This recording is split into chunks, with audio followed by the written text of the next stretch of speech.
job market jitters mount, Corey? So the job openings fell to 7.2 million in July, which is one of the lowest levels since the pandemic. And this missed expectations and it raised concerns about a cooling labor market. Corey, I think the unemployment number is right around 4.3% now. So I want to hear your opinion, but why this matters to our audience is that when you have a weaker job market, it can signal slower economic growth, which may impact corporate earnings and consumer spending, which ultimately could impact stock prices negatively. So, Corey, what's your thought on this? What's your opinion? What should investors be looking at? So you just talked about the July number. The August numbers have come out also, and we've seen more of the same in the month of August.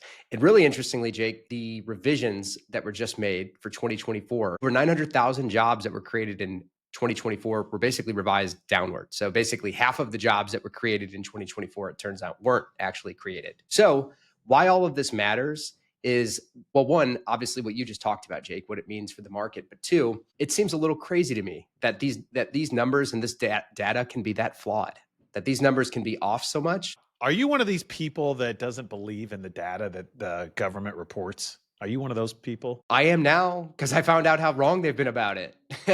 So, But I I mean, I don't know think it why. just raises, yeah.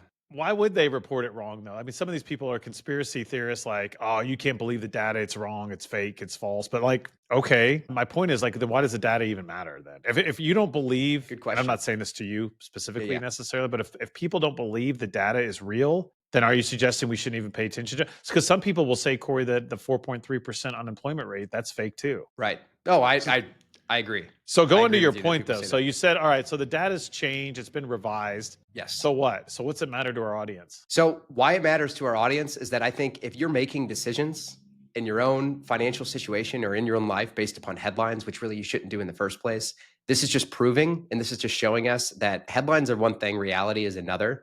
And we have to plan for reality. That's the world that we live in. It's the world that our clients live in.